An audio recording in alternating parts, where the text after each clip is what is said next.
Assalamualaikum warahmatullahi wabarakatuh. Pada video pembelajaran kali ini, kita akan membahas tentang nilai mutlak. Apa sih nilai mutlak itu?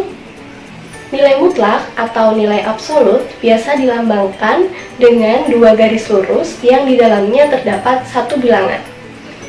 Artinya, berapapun nilai bilangan yang ada pada nilai mutlak tersebut akan selalu bernilai positif. Nah, dalam pembelajaran nilai mutlak ini, apa aja sih yang akan kita pelajari? Yang pertama, kita akan pelajari tentang definisi nilai mutlak. Yang kedua, kita akan mempelajari tentang sifat-sifat nilai mutlak. Yang ketiga, kita akan pelajari tentang persamaan nilai mutlak. Dan yang keempat, kita akan pelajari tentang pertidaksamaan nilai mutlak. Nah, selanjutnya untuk mengetahui kenapa sih nilai mutlak itu selalu bernilai positif, kita akan cari tahu dulu apa sih definisi dari nilai mutlak. Ternyata nilai mutlak atau mutlak X itu adalah jarak antara 0 dan X pada garis bilangan.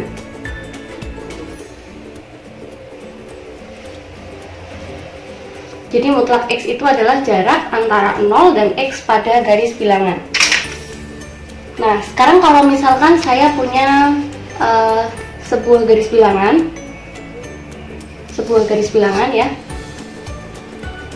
Ketika saya ingin mengetahui jarak dari 0 ke angka 5, berapakah jaraknya dari 0 ke 5? Jarak 1, 2, 3, 4, 5. Maka bisa ditulis di sini mutlak 5 sama dengan 5. Selanjutnya, jika saya ingin tahu jarak dari 0 ke negatif 5, berapa jaraknya? Dari sini ke negatif 5. Ya sama ya, 1, 2, 3, 4, 5. Maka mutlak negatif 5 sama dengan 5. Nah, dari sini bisa saya simpulkan yang pertama bahwa nilai mutlak selalu bernilai positif.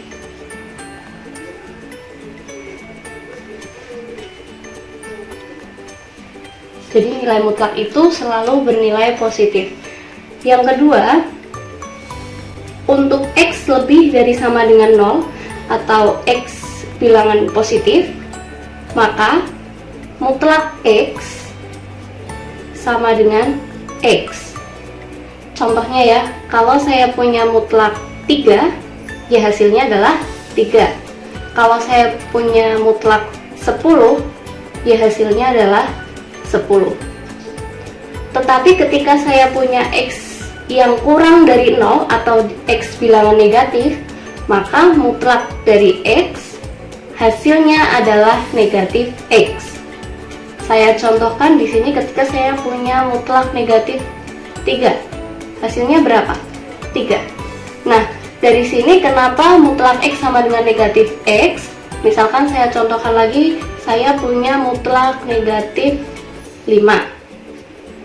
Karena di sini mutlak X untuk X yang kurang dari 0 adalah negatif X, maka bisa saya tuliskan negatif dari X-nya ini. X-nya adalah negatif 5, maka negatif kali negatif 5 sama dengan 5. Jelas ya sampai sini? Baik, untuk lebih mempermudah kalian memahami materi tentang nilai mutlak, saya sudah mempunyai 4 contoh soal. Di sini soalnya tertulis tentukan nilai dari soal yang pertama ya. Kita mulai dari nomor 1, mutlak dari negatif 3/4. Yang kita tahu, semua yang ada pada tanda mutlak atau dalam nilai mutlak itu akan bernilai positif. Kemarin mutlak dari X, di mana X kurang dari 0, maka bisa kita tuliskan di sini berarti mutlak dari negatif 3/4 adalah 3/4. sekarang kita lanjut soal yang kedua. 4 ditambah mutlak negatif 7 dikurangi 2. Lalu bagaimana jika ada suatu operasi yang di dalamnya terdapat nilai mutlak atau mutlak dari negatif 7? Caranya mudah, sekarang kita mutlakkan dulu. Mutlak dari negatif 7 berapa? Iya, benar 7. Jadi kita bisa tuliskan di sini 4 ditambah mutlak negatif 7 tadi adalah 7, kemudian dikurangi dengan 2. Sekarang kita hitung. 4 ditambah 7 11 dikurangi dengan 2, maka hasilnya adalah 9. Oke, pada contoh kedua kita tahu bahwa jika ada penjumlahan atau pengurangan yang melibatkan nilai mutlak, maka kita hitung nilai mutlaknya dulu, baru kita jumlahkan atau kita kurangkan dengan bilangan lain. Selanjutnya soal yang ketiga. Di sini ada mutlak dari negatif setengah ditambah mutlak dari negatif 1/4. Nah, kira-kira kalau bentuk soalnya seperti ini gimana cara mengerjakannya? Kita bisa mulai dari yang dalam dulu. Kita hitung dulu nilai mutlak dari negatif 1/4. Kalau begitu kita di sini tuliskan lagi ya. Negatif setengah ditambah, kita hitung dulu mutlak negatif 1/4. Berapa mutlak negatif 1/4? Iya, benar, 1/4. Nah, karena di sini masih ada tanda mutlak lagi, maka kita berikan tanda mutlak di luar. Selanjutnya bagaimana? Nah, selanjutnya kita operasikan dulu. Kita operasikan semua bilangan yang ada pada tanda mutlak ini. Berbeda dengan soal nomor 2 tadi ya. Kalau soal nomor 2 tadi, karena di sini ada operasi di luar tanda mutlak, maka kita mutlakkan dulu negatif 7-nya, baru ditambah dan dikurangi dengan 2. Tapi karena di sini terdapat operasi penjumlahan pada sebuah tanda mutlak, maka kita hitung dulu yang ada dalam mutlak. Kebetulan di sini bentuk soalnya adalah pecahan, maka kita harus samakan penyebutnya. Kita buat penyebutnya sama-sama 4, maka ini tetap menjadi 1/4. Kemudian ini menjadi negatif. Kemudian di sini akan menjadi berapa berarti? 2/4. Nah, kalau sudah sama penyebutnya, sekarang kita tinggal jumlahkan saja. Negatif 2/4 ditambah 1/4, maka hasilnya adalah negatif 1/4. Mutlaknya masih ya. Kemudian karena di sini negatif 1/4 berada dalam tanda mutlak, maka kita masih harus hitung lagi. Mutlak dari negatif 1/4 berapa? Iya, neganya adalah 1/4. Gimana, mudah ya?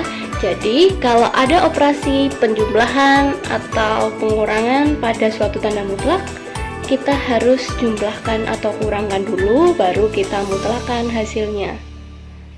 Tetapi kalau kita temui soal di sini operasinya ada di luar tanda mutlak, maka lebih baik kita mutlakkan dulu ini, baru kita kurangi dan kita jumlahkan.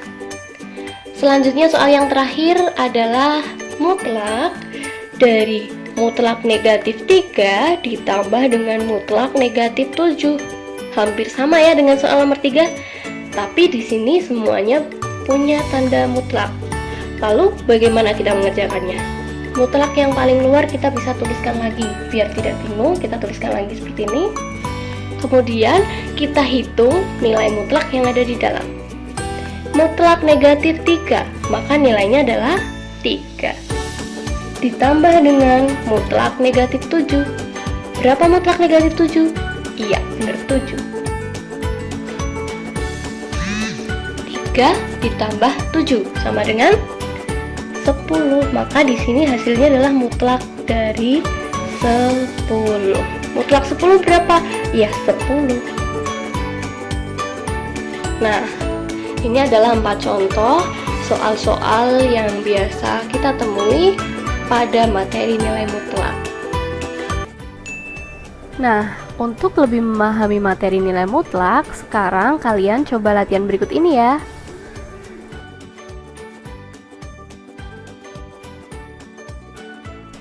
Nah, bagaimana? Mudah bukan mempelajari nilai mutlak? Pada video selanjutnya, kita akan pelajari tentang definisi nilai mutlak. Sampai jumpa. Assalamualaikum warahmatullahi wabarakatuh.